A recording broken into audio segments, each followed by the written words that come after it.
이 이야기는 1990년대 후반 서울 외곽에 위치한 작은 읍내에서 시작됩니다. 그곳은 현대화의 물결 속에서도 여전히 옛 정취를 간직한 채 시간이 멈춘 듯한 동네였습니다. 그곳에는 오래된 산사와 몇 채의 전통 가옥들이 있었는데 그 중에서도 버려진 지 오래된 폐교가 있었다고 합니다. 이 폐교는 산중턱에 위치해 있어 접근하기도 쉽지 않았고 주변엔 잡초와 덩굴이 우거져 있어 마을 사람들은 거의 발길을 들이지 않던 곳이었죠. 그러나 어린 학생들과 젊은이들에게는 모험심을 자극하는 장소로 유명했습니다. 특히 밤이 되면 아무리 대담한 이들조차 폐교 근처에 가기를 꺼려할 정도로 음산한 기운이 감돌았습니다.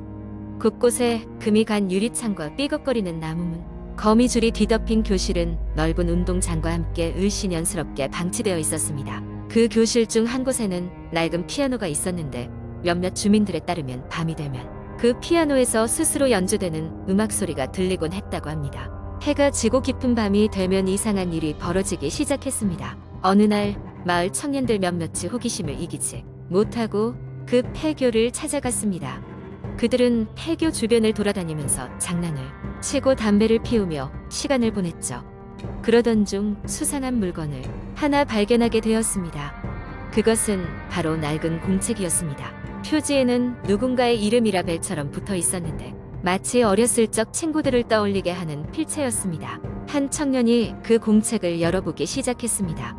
처음 몇 페이지는 알아볼 수 없는 글씨로 가득 차 있었고 페이지를 넘길 때마다 오싹한 기운이 났습니다. 특히 공책의 중반부에서는 눈에 띄게 글씨가 번져 있었는데 마치 누군가 눈물이나 무언가를 흘리며 글을 쓴 것 같은 자국이었습니다. 그곳에는 마치 기도하는 듯한 문구와 함께 끊임없이 되풀이되는 한 문장이 있었습니다. 나는 여기서 벗어날 수 없다.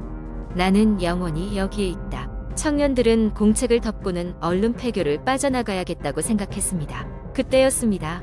운동장 쪽에서 갑자기 피아노 소리가 들리기 시작한 겁니다.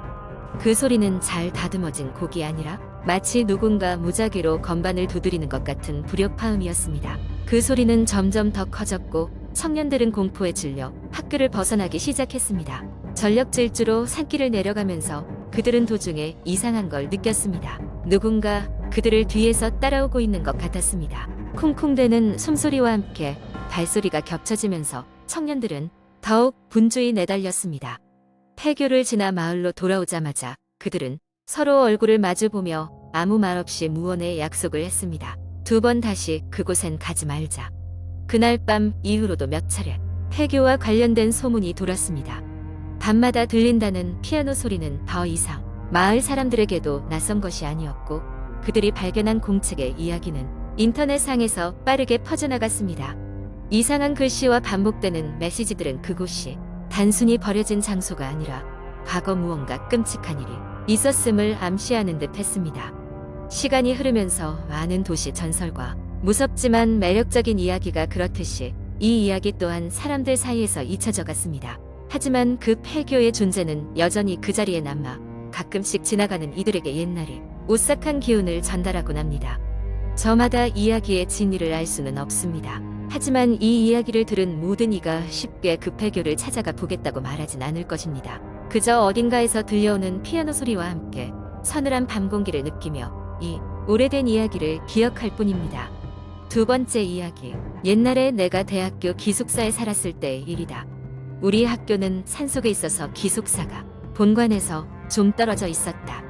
그래서 밤늦게 수업이나 야간 활동이 끝나면 늘 기숙사로 돌아가는 길이 꽤나 쓸쓸하고 무섭게 느껴졌다. 그때 당시 나는 기숙사 7층에 살고 있었는데 항상 엘리베이터를 타고 올라갔다. 어느 늦은 밤 동아리 회의가 길어져 기숙사로 돌아가는 시간이 새벽 1시쯤이었다. 평소 같으면 다른 학생들과 함께 돌아왔겠지만 그날따라 다들 이어서 공부를 한다며 학교에 남았다. 그래서 혼자 기숙사로 돌아가는 길이었다. 산속에 있는 기숙사라 그런지 안개가 자욱하게 끼어 있었다. 그 안개 때문에인지 주위가 더욱 싸늘하게 느껴졌다.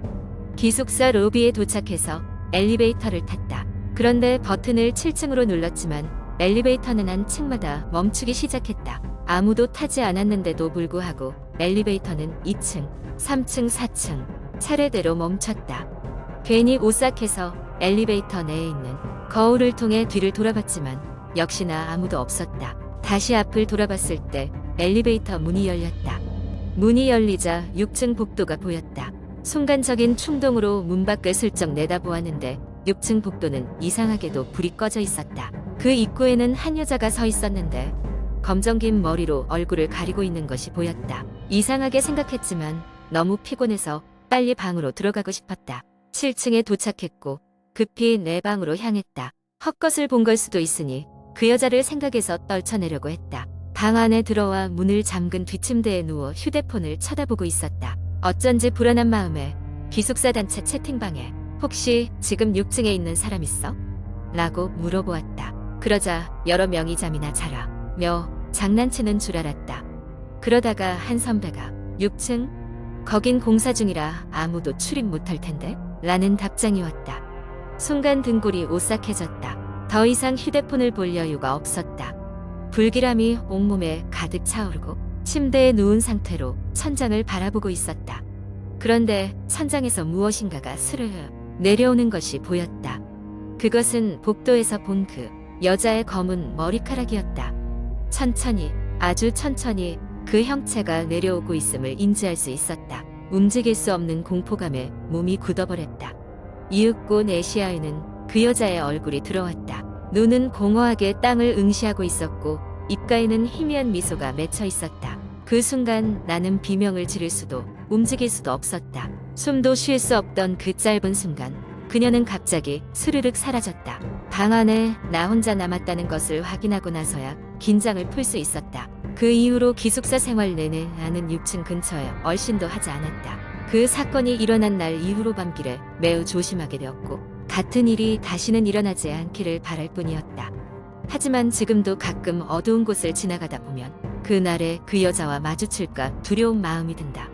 이 모든 것이 꿈이었기를 바라지만 그것이 꿈이 아니었다는 것을 본능적으로 알고 있다. 세 번째 이야기. 몇 년 전 여름 나는 서울 외곽에 위치한 작은 마을로 이사를 갔다.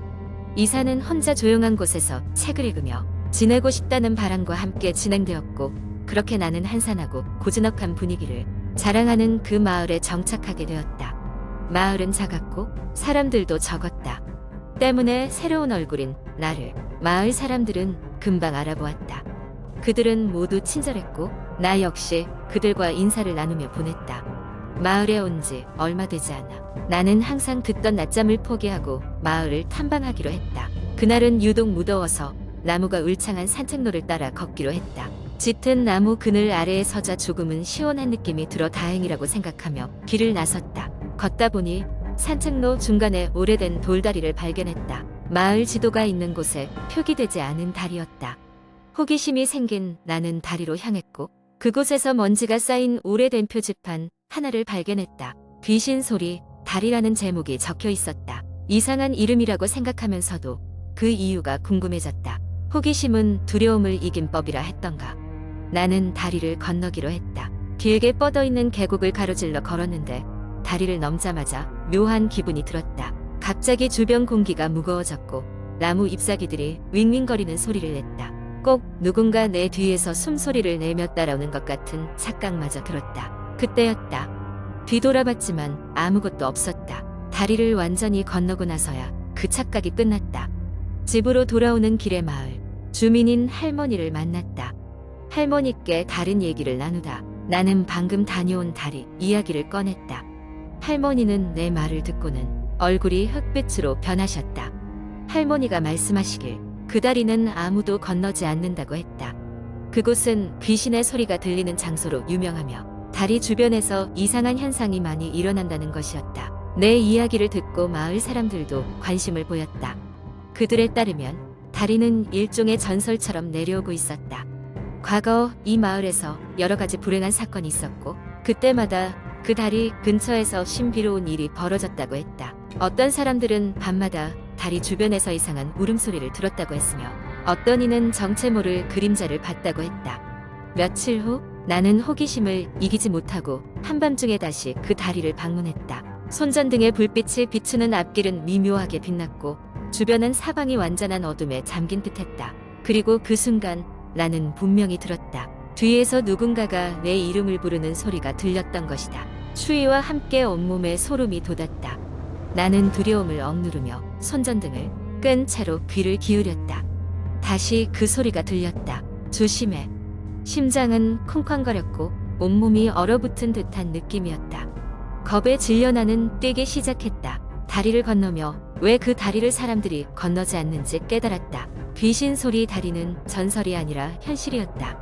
그날 밤 다리에서 돌아오는 길, 나는 진정할 수 없었다. 그 이후로 그 다리에 대한 마을, 사람들의 경고는 더 이상 의심하지 않았다.